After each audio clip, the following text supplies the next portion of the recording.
Hi friends, welcome to தனாரவி அறுசுவை சமையல். இன்றைக்கி ரொம்ப சிம்பிளாகவும் ஆனால் டேஸ்ட்டாகவும் ஈஸியான ரெசிபி தேங்காய் சாதமும் அதுக்கு சைட் டிஷ்ஷாக சேப்பங்கிழங்கு வறுவலும் செய்யலாம். இதை நீங்கள் ஒரு லஞ்ச் பாக்ஸ் ரெசிபியாகவும் கொடுத்து விடலாம். வாங்க இப்போ தேங்காய் சாதமும் சேப்பங்கிழங்கு வறுவலும் செய்யலாம்.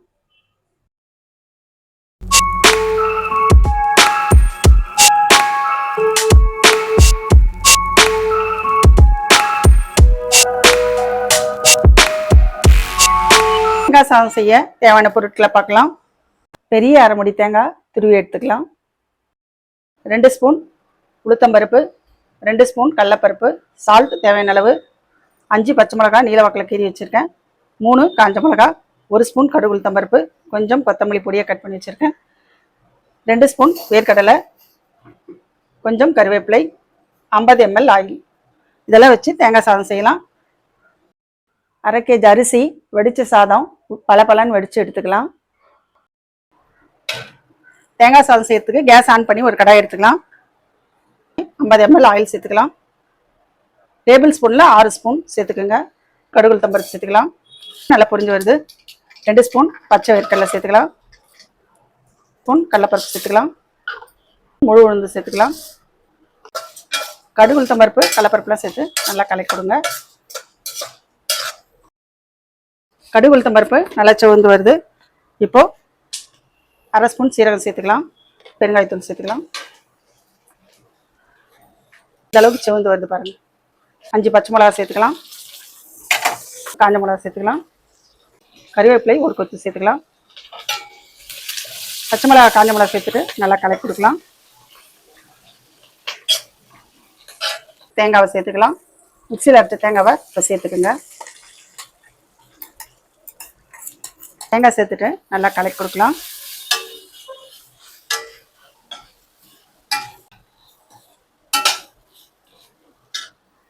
அரை ஸ்பூன் சால்ட் சேர்த்துக்கலாம். சால்ட் சேர்த்துட்டு நல்லா கலக்கி கொடுங்க. நான் சாப்பாட்டில் உப்பு சேர்த்துருக்கேன், நான் அதனால் 1/2 ஸ்பூன் சேர்த்துருக்கேன். சாத்தில் உப்பு சேர்த்துக்கலாம், நீங்கள் 1 ஸ்பூன் அளவு சேர்த்துக்குங்க. தேங்காய் சேர்த்துட்டு நல்லா ஒரு 2 நிமிஷம் வதங்கினா போதுமானது. இப்போ வெடிச்சு வச்ச சாதத்தை சேர்த்துடலாம்.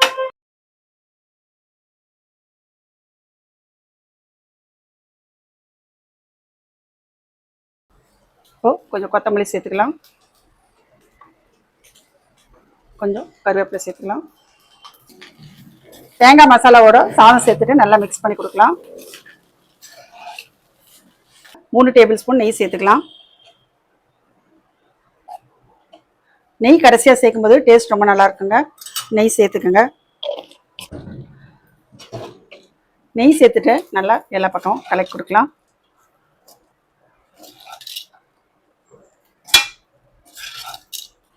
சூப்பரான டேஸ்ட்டில் தேங்காய் சாதம் ரெடி ஆயிடுச்சு. டேஸ்ட்டும் சூப்பராக இருக்குது. இப்போ பரிமாறலாம்.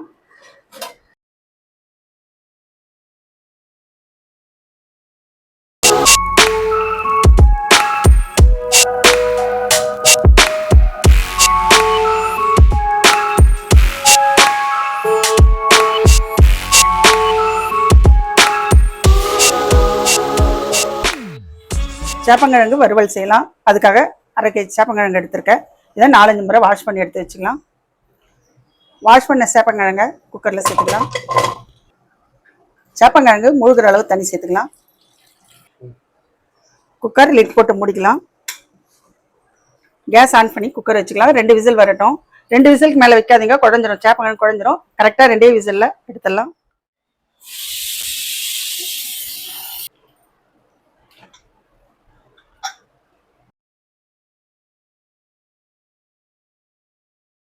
சேப்பங்கிழங்கு குக்கர்லேருந்து எடுத்தாச்சு.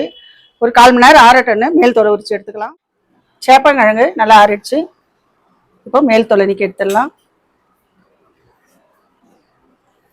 சேப்பங்கிழங்கு நல்லா மேல் தோல் எல்லாத்துலேயும் நீக்கி எடுத்தாச்சு. இப்போது சேப்பங்கிழங்கை இப்போ கட் பண்ணிக்கலாம். இது மாதிரி ரவுண்டாக கட் பண்ணிக்கோங்க.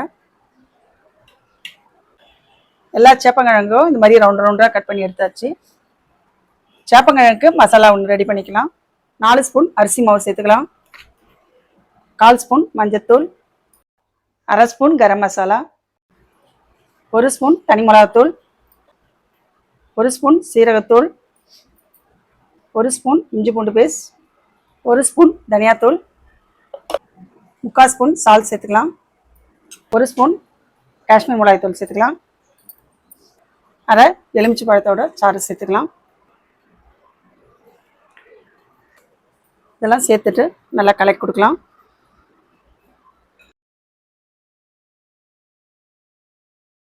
மசாலாவோட சேப்பங்கிழங்கை சேர்த்துடலாம். மசாலாவோட சேப்பங்கிழங்கை நல்லா கட் பண்ண சேப்பங்கிழங்கை மிக்ஸ் பண்ணி கொடுத்துக்கலாம். தண்ணி சேர்க்க வேணாம், முதல்ல இதை போட்டு கலக்கிக்குங்க. தேவைப்பட்டால் தெளித்து மட்டும் சேர்த்துக்குங்க. இது எல்லா பக்கமும் கோட்டிங் ஆகும் சேப்பங்கிழங்கோட. தண்ணி சேர்க்க வேண்டாம். இந்த மாதிரி மசாலாவோட சேப்பங்கிழங்கை மிக்ஸ் பண்ணி எடுத்துக்கலாம். இது ஒரு 10 நிமிஷம் ஊறட்டணும். பொரிச்சு எண்ணெயில் பொரிச்சு எடுக்கலாம். சேப்பங்கிழங்கு வறுவல் செய்யறதுக்காக கடாய் எடுத்துக்கலாம். சேப்பங்கிழங்கு வறுவல் செய்யறதுக்காக ஆயில் இல்லைன்னா கடலெண்ணெய் சேர்த்துங்க. 1/2 லிட்டர் அளவு சேர்த்துக்குங்க. எண்ணெய் காஞ்சிடுச்சு. ஒரு சேப்பங்கிழங்காய் சேர்த்துக்கலாம். தனித்தனியாக சேர்த்துக்குங்க.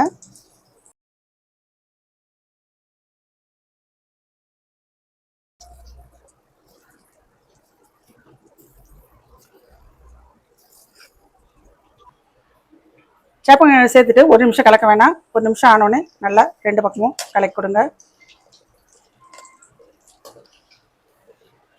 இப்போ எடுத்துடலாம். நல்லா சிவந்துடுச்சு. இப்போ எடுத்துடலாம். எண்ணெய்லாம் இல்லாமல் வடிகட்டி சேர்த்துக்குங்க. சூப்பரான டேஸ்ட்டில் மொறுமொறுன்னு சேப்பங்கிழங்கு வறுவல் ரெடி ஆயிடுச்சு. இதை சுட சுட சாப்பிட கொடுக்கும்போது எல்லாருமே விரும்பி சாப்பிடுவாங்க. மேலே மொறுமொறுனும் உள்ள சாஃப்டாகவும் இருக்கும்.